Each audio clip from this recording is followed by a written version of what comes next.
예수님은 하나님의 아들이십니다. 하나님과 함께 하늘 보좌에 앉아 계셨고 이 세상 만물은 그분으로 말미암아 지어졌습니다. 요한복음 1장 1절에서 3절까지의 말씀입니다. 태초에 말씀이 계시니라. 이 말씀이 하나님과 함께 계셨으니 이 말씀은 곧 하나님이시니라. 그가 태초에 하나님과 함께 계셨고 만물이 그로 말미암아 지은 바 되었으니 지은 것이 하나도 그가 없이는 된 것이 없느니라. 예수님이 낮고 천한 이 땅에 오셨습니다. 죄 많은 우리 인간들을 구원하시기 위해서 오셨습니다. 죄를 짓고 고통을 당하고 결국은 지옥에 가는 인간들을 구원하시기 위해서 하늘 보좌를 버리시고 이 낮고 천한 땅에 오셨습니다. 이 땅에 오실 때 마국간에 오셨습니다. 왕궁에 와도 부족한데 낮고 천한 마국간에 오셨습니다. 그것은 가난하고 버림받고 비천한 사람들에게 소망을 주시기 위해서입니다.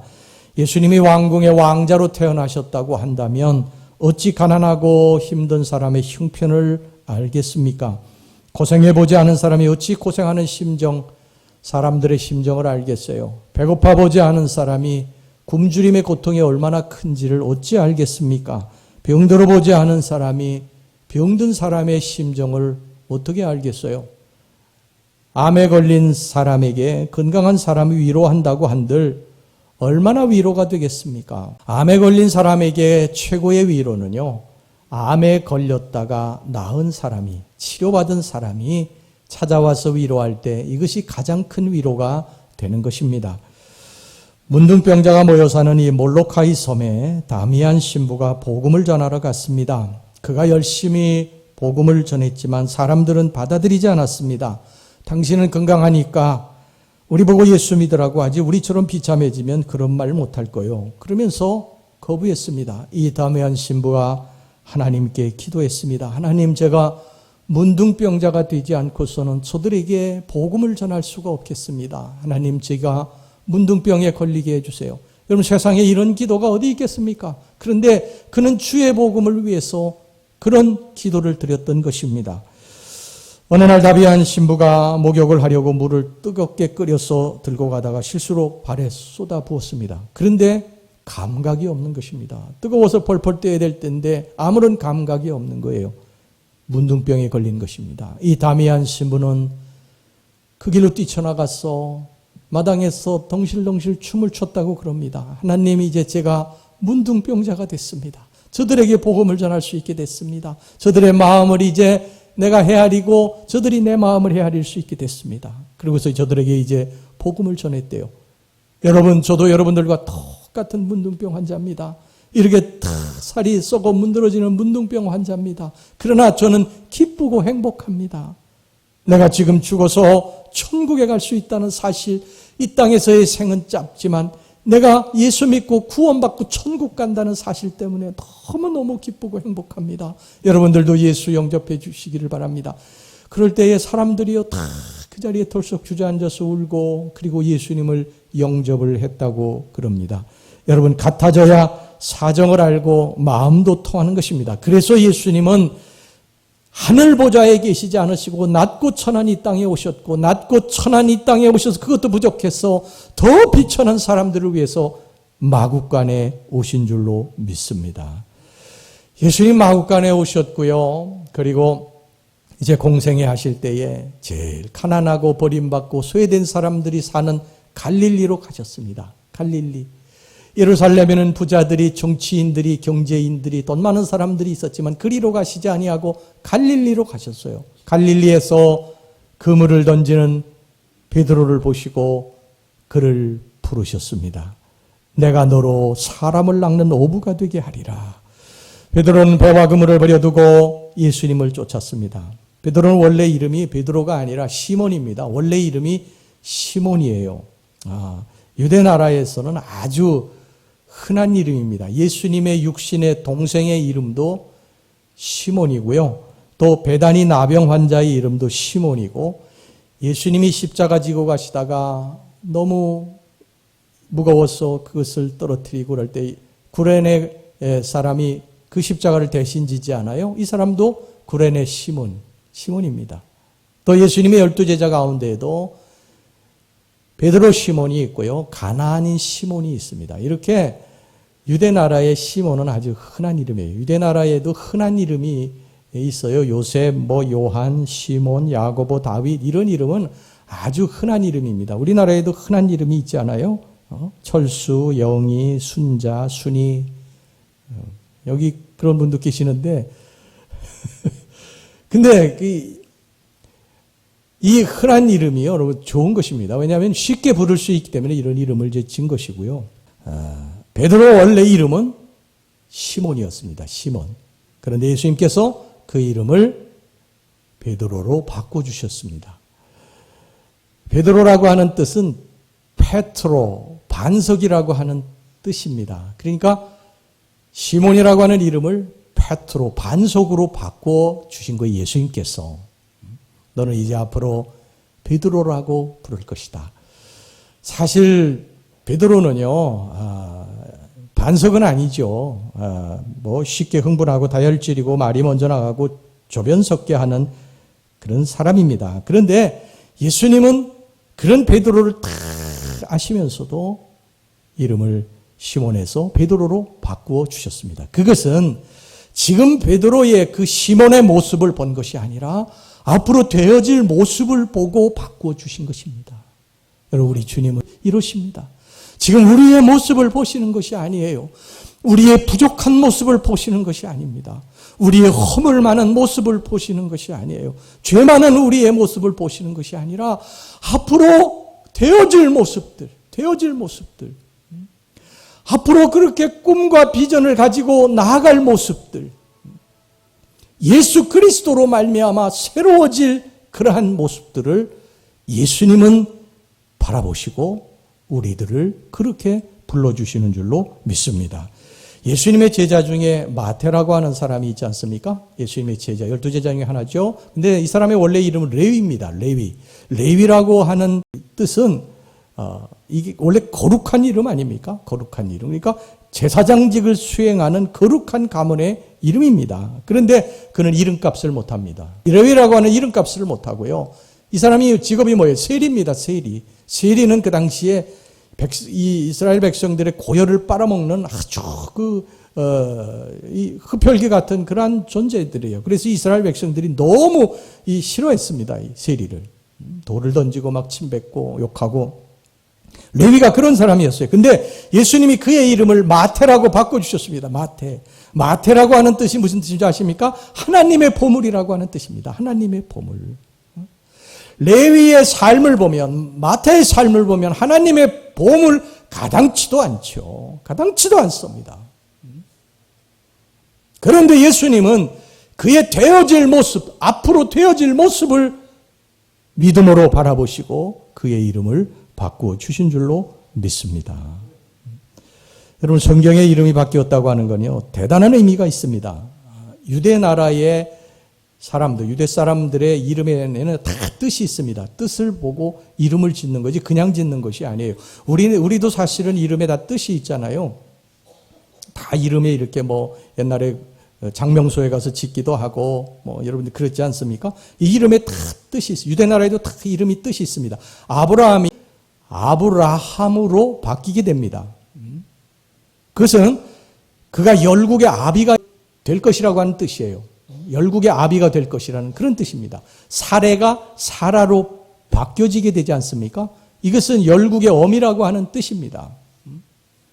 지금은 그렇지 않지만 그렇게 바뀌게 될 것이라는, 그런 사람이 될 것이라는 것입니다. 실제로 아브라함과 사라는 열국의 아비와 어미가 되지 않았습니까? 여러분, 야곱은 야복강가에서 예수님을 만나고 그의 이름이 바뀌게 됩니다. 이스라엘이라는 이름으로 바뀌게 됩니다. 야곱이라고 하는 이름은요, 남의 발꿈치를 잡고 걸고 넘어지는 자라는 그런 뜻이에요. 좋지 않은 이름이에요. 야곱이라고 하는 이름이. 그런데 그의 이름이 야복강가에서 바뀌게 됩니다. 하나님과 겨루어 이긴 승리자라는 이름으로 바뀌게 됩니다. 이름이 바뀐다고 하는 것은 대단히 영광스러운 일인 것입니다. 하나님이 이름을 바꿔주셨다는 것은 그의 전 인생이 바뀌었다고 하는 것을 의미하는 것입니다. 어느 날 제가 꿈을 꿨는데요, 예수님께서 이렇게 앉아 계시고, 그리고 그 예수님 앞에 사람들이 줄을 쭉 서서 있습니다. 근데 예수님께서 예수님 앞에 온 사람들을 너는 이쪽으로 가고 너는 이쪽으로 가고 그렇게 분류를 하셨어요. 한쪽을 이렇게 보니까 다리가 하나 있고 거기 이렇게 물이 흘러가고 있고요. 그리고 다른 세상이 펼쳐져 있는 곳이었습니다. 그런데 어떤 사람은 그리로 보내고 어떤 사람은 그냥 그 왔던 그쪽으로 그냥 보내시더라고요. 그래 한 사람은 줄어들면서 제 차례가 됐습니다. 제 차례가 돼 예수님 앞에 제가 섰는데 예수님께서 저에게 물으셨어요. 내 이름이 무엇이냐? 그래서 제가 이종영입니다. 그렇게 말씀을 드렸어요. 그랬더니 예수님께서 너는 이 이름 가지고는 이리로 가지 못한다. 이름을 바꿔야 된다. 이렇게 말씀을 하시더라고요. 그래서 주님 제가 어떤 이름으로 바꿔야 되지요? 그랬더니 그것은 내가 정해야 된다. 이렇게 말씀을 하시더라고요. 그래서 제가 무슨 이름으로 바꿀까 하는데 순간적으로 제 마음속에 이름을 하나 주셨어요. 그래서 제가 그 이름을 예수님께 말씀을 드렸어요. 이목양입니다. 그랬더니 예수님께서 빙그레 웃으시면서요. 됐다. 이 길로 가라. 그래서 제가 다리를 건너서 그곳으로 갔어요. 제 이름이 바뀌었습니다. 이목양으로 이름이 바뀌었어요. 제 이름은 이종영 목사입니다. 그런데 제 마음속에는 이름이 바뀐 이름이 있습니다. 제가 공식적으로 쓰지는 않지만 제 마음속에 주님이 바꿔주신 그 이름이 제가 간직하고 있는 거죠. 그래서 제가 블로그에 이종영 목사의 목양의 샘도 그래서 목양의 샘으로 블로그를 만든 것입니다. 이름이 바뀐 것입니다. 제 인생이 바뀐 거예요. 예수님은 베드로의 이름을 바꿔주시고 어디를 가시든지 베드로를 꼭 데리고 다니셨습니다. 예수님 가시는 곳에 항상 3명이 쫓아다녔는데 베드로와 야고보와 요한이에요.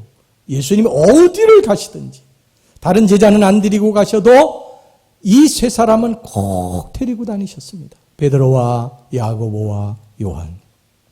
그만큼 베드로를 사랑하셨습니다. 그런데 베드로가 예수님 배신합니다. 예수님이 붙잡히시자 베드로를 알아보는 사람들이 저가 예수와 함께 있었다. 저도 예수와 한 당이다.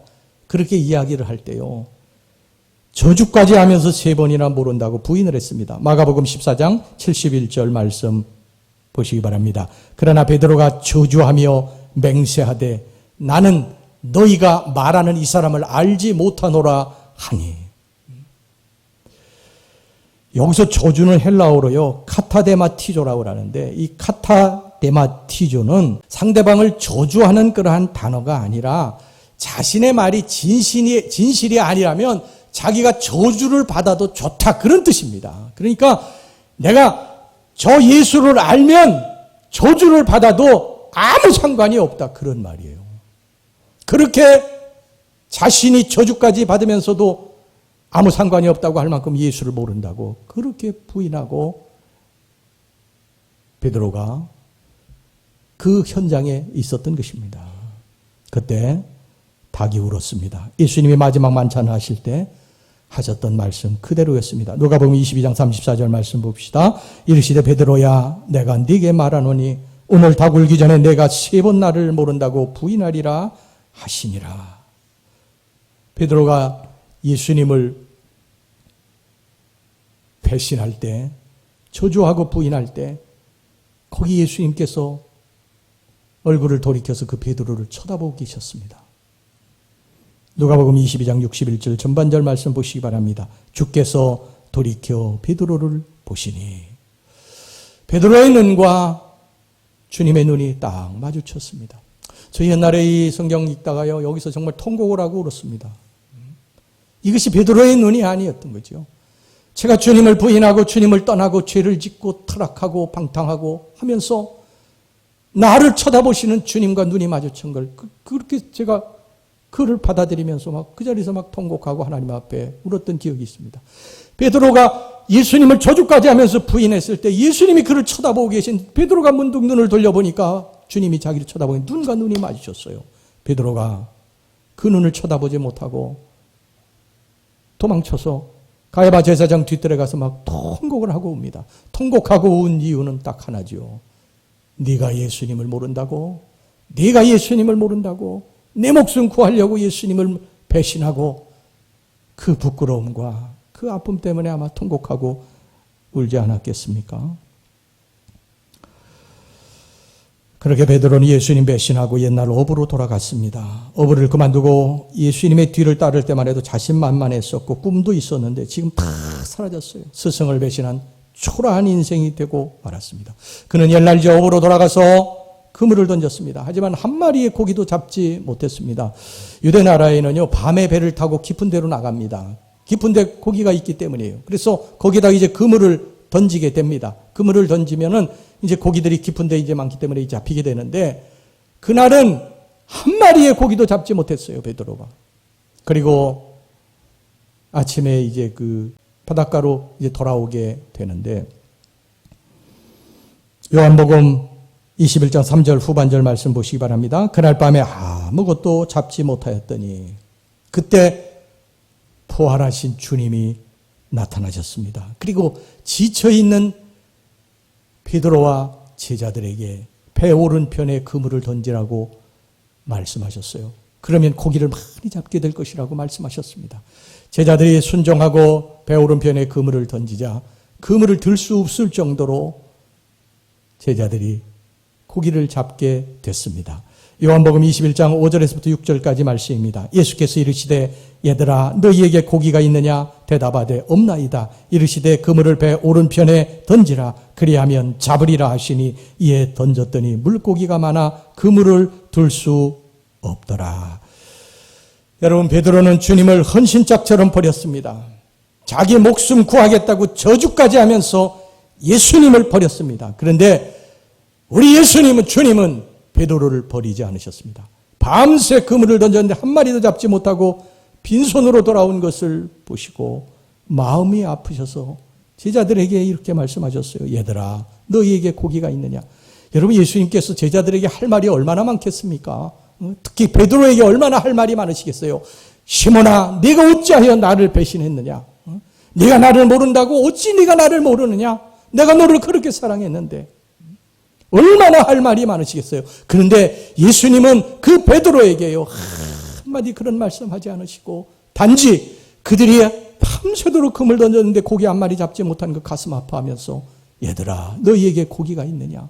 없다고 그러니까 그 그물이 찢어질 정도로 그들에게 고기를 잡게 해주신 줄로 믿습니다. 여러분, 이게 주님의 사랑입니다. 이게 우리들을 향하신 예수님의 사랑이에요. 주님은 언제나 그가 사랑한 사람들에게 짓밟히셨어요.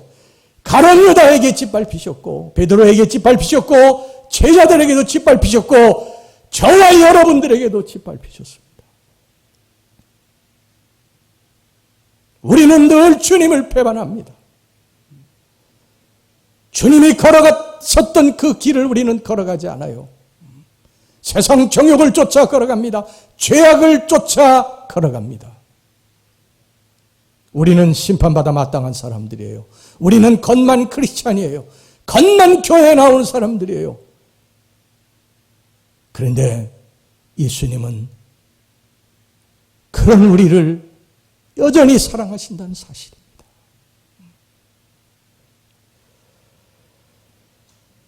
예수님은요 언제나 자신의 목숨을 바쳐서 사랑하시면 돌아오는 게 늘 배신과 굴욕과 아픔뿐이었어요.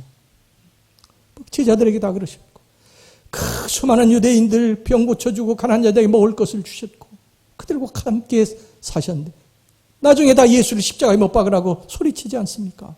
예수님에게 돌아오는 항상 이렇게 아픔과 배신과 고통뿐이었어요. 그런데 예수님은 한 번도 우리들을 버리지 않으십니다. 한 번도 버린 적이 없어요. 여러분, 인간의 사랑은요 수시로 변합니다. 오늘 여러분들이 여기 좋았던 관계에 있는 분들도 서로 뭐 섭섭한 말 한마디 하는 전화 한 통에 서로 미워하고 시기하고 원수가 되고 뭐 오늘 형님하고 했다가 자기 이권이 딱 걸리게 되면요 뭐 언제 형님하고 했는지 원수가 돼서 서로 욕하고 비난하고 오늘 좋았다가 내일 나빠지고 우리 인간의 사랑이에요. 인간의 사랑. 인간의 사랑은 얼마든지 변합니다. 그러나 변하지 않는 사랑이 있습니다. 변하지 않는 사랑이 있어요. 우리가 부족하고 허물이 많고 하나님 앞에 죄를 많이 지었지만 우리 하나님은 우리를 여전히 사랑하신다는 사실이에요. 우리 예수님은 우리를 버리지 않으신다는 사실입니다.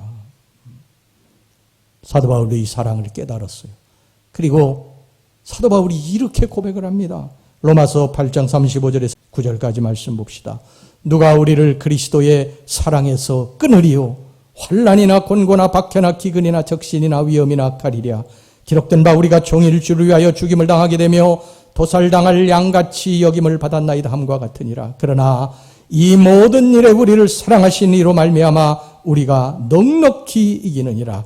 내가 확신하노니 사망이나 생명이나 천사들이나 권세자들이나 현재일이나 장래일이나 능력이나 높음이나 기쁨이나 다른 어떤 피조물이라도 우리를 우리 주 그리스도 예수 안에 있는 하나님의 사랑에서 끊을 수 없으리라.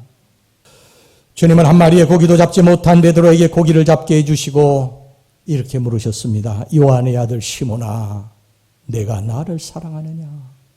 그러자 베드로가 예, 주님, 제가 주님 사랑합니다.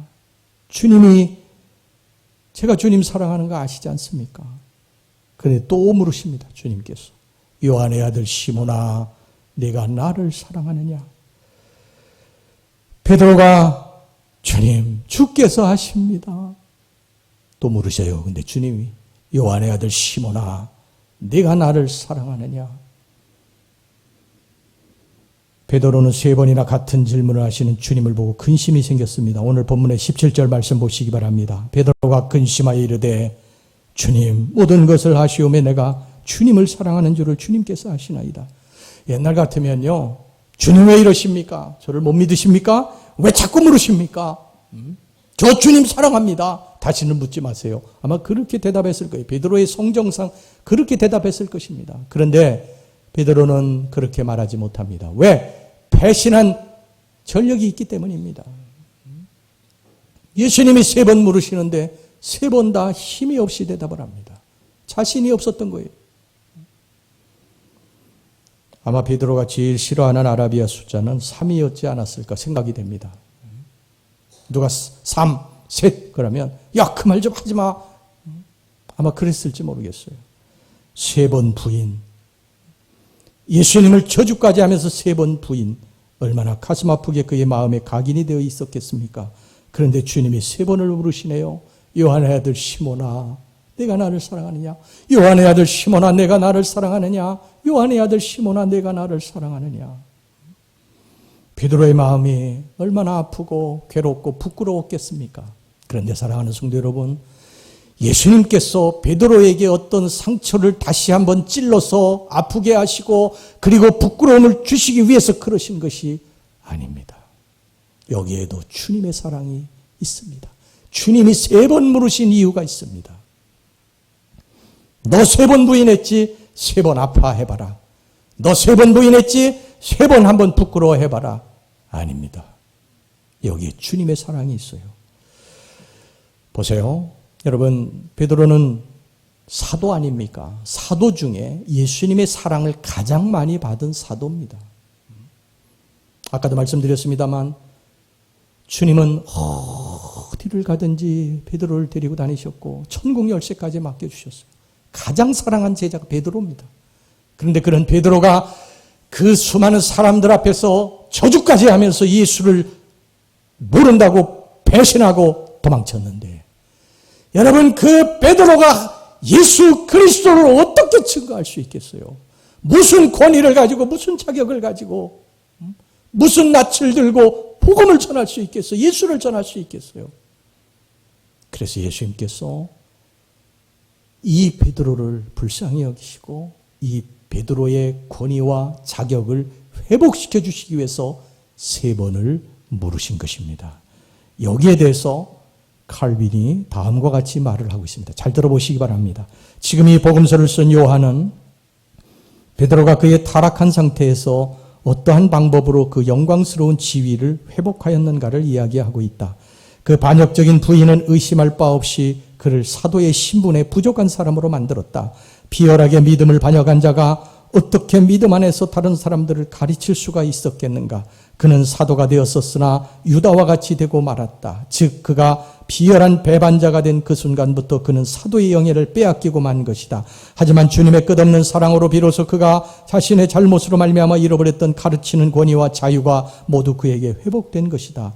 예수님께서는 베드로가 그를 배반하셨던 그의 불명예로 인해서 그의 앞길이 더 이상 막히지 않도록 그 기억을 모두 지우시사 기억나지 않게 하셨다. 베드로를 위해서도 다른 사람들을 위해서도 그와 같은 회복은 꼭 필요하였다. 베드로를 위해서는 그가 그리스도께서 그를 다시 부르셨다는 것을 확신하고 더욱 더 담대하게 자기의 임무를 수행할 수 있도록 하기 위해서이고, 다른 사람들을 위해서는 그의 인격에 붙어다니는 그 오점으로 인해서 복음을 무시하는 원인이 되지 않도록 하기 위해서이다. 또한 오늘날의 우리들을 위해서도 베드로가 그의 권위를 감소시키는 자신의 불명예를 깨끗하게 벗어버린 새로운 사람으로 우리 앞에 나타났다는 것은 매우 중요한 문제가 된다. 주님은 바로 이런 이유로 인해서 3번이나 베드로에게 물으신 것입니다. 베드로는 이 주님의 사랑으로 인해서 다시 일어섭니다. 베드로는 주님 앞에 씻을 수 없는 그러한 죄를 지었지만 주님은 그를 사랑하셨고 그 사랑으로 인해서 베드로는 다시 일어서게 된 줄로 믿습니다. 여러분, 우리는 주님의 사랑 때문에 일어납니다. 우리의 모습을 지금 바라보면 너무 형편없고 부족하고 죄가 많고 너무너무 교만하고 자기 자랑 자기의에 빠져있고 우리의 겉모습만 하나님의 사람이지만, 그래서 우리의 속은 썩었고 부끄러운 모습이지만 우리 예수님이 그것을 아시지만 우리를 버리지 않으신다는 것입니다. 우리를 사랑하신다는 거예요. 여전히 우리를 사랑하시고 여전히 우리를 품에 안으시고 내 아들이라고 내 딸이라고 돌보아 주신다고 하는 것입니다. 우리는 그 사랑이 있기 때문에 다시 일어설 수 있습니다. 베드로는 이 디베랴 바닷가에서 부활하신 주님으로 말미암아 다시 일어납니다. 그리고 위대한 사도로 그의 생을 마감하죠. 십자가에 거꾸로 달려서 순교하기까지 한 번도 배신하지 않습니다. 여러분, 주님의 이 큰 사랑을 베드로만 받았습니까? 아닙니다. 저와 여러분도 동일하게 받은 것입니다. 우리도 늘 주님을 배반하고 살아갑니다. 가룟 유다가 따로 있는 것이 아니고 베드로가 따로 있는 것이 아니고 도망친 제자들이 따로 있는 것이 아닙니다. 저와 여러분이 베드로고 저와 여러분이 가룟 유다고 저와 여러분이 도망친 제자들입니다. 성경이 이것을 말씀하고 싶으신 것입니다. 우리는 죄인들입니다. 죄와 허물이 너무 많습니다. 부끄럽습니다. 그 죄로 말미암아 부끄럽고요. 우리의 겉모습은 신사 유조 숙녀지만 우리의 속은 주님 앞에 내비치기가 부끄러운 자들이에요. 그럼에도 불구하고 주님은 나를 버리지 않으시고 나를 품에 안으신다는 거예요. 나는 주님을 늘 배신하고 주님의 마음을 아프게 하고 주님의 뜻과 주님의 생각과는 거리가 먼 삶을 살아가지만 주님은 여전히 나를 사랑하신다는 거예요. 한 번도 나를 버리신 적이 없으시다는 것입니다. 이 사랑 앞에 우리는 무릎 꿇지 않을 수가 없습니다. 찬송가 290장 1절 가사를 우리 다 같이 한번 좀 보겠습니다. 찬송가 290장 1절입니다. 우리는 주님을 늘 배반하나 내 주 예수 여전히 날 부르사 그 참되신 사랑을 베푸시나니 내 형제여 주님을 곧 따르라. 주 널 위해 비네 주 널 위해 비네 주 널 위해 비네 항상 비시네. 우리 찬양 가사 잘 음미하며 1절만 부르겠습니다.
죄가 많은 사람들입니다. 우리는 허물도 많은 사람들이에요. 아마 우리의 모든 죄들을, 지난날 지었던 모든 죄들을 여기 스크린에 다 비춘다면 여기에 앉아있을 사람 한 사람도 없습니다. 모두 다 도망쳐야 되죠. 베드로처럼 도망쳐야 됩니다. 통곡하고 울어야 됩니다. 그럼에도 불구하고 우리가 여기 있는 것은 우리의 죄와 허물이 크지만 그 죄와 허물을 덮고도 남음이 있는 크신 주님의 사랑이 있기 때문인 줄로 믿습니다. 그 사랑 때문에 우리는 다시 일어섭니다. 예수님이 우리를 지적하고 경책하고 혼내주셔서 우리가 다시 주님의 뒤를 따르는 것이 아니라 그 사랑 때문에, 그분의 그 크신 놀라우신 사랑 때문에 우리는 무릎을 꿇고 다시 주님을 붙들고 일어서게 되는 줄로 믿습니다.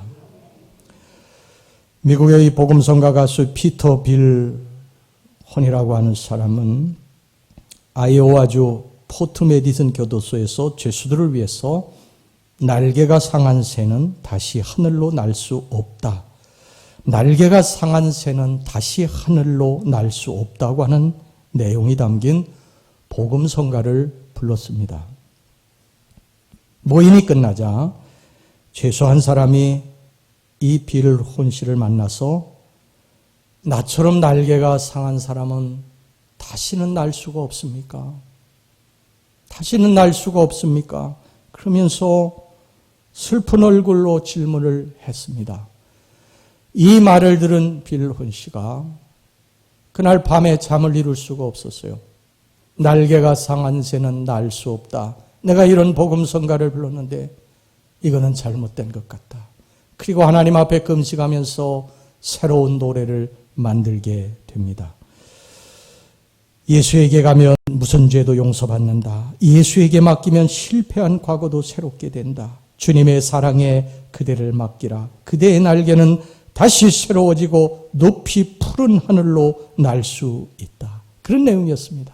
그 20년이 지난 후 빌혼 씨가 YMCA에서 복음성가를 부르는 집회에 참석했는데 한 육군 대령이 앞으로 나왔습니다. 그리고 그는 이렇게 간증했습니다. 나는 20년 전 아주 죄악된 행동을 하는 사람이었습니다. 그러나 내가 갇혀있던 교도소에서 여기에 계신 빌혼 씨가 부르는 상처받은 날개도 주님의 사랑으로 새로워질 수 있고 다시 하늘로 날 수 있다고 하는 성가를 듣고 용기를 얻어 주님께 나를 맡긴 결과 새 사람이 될 수 있었습니다.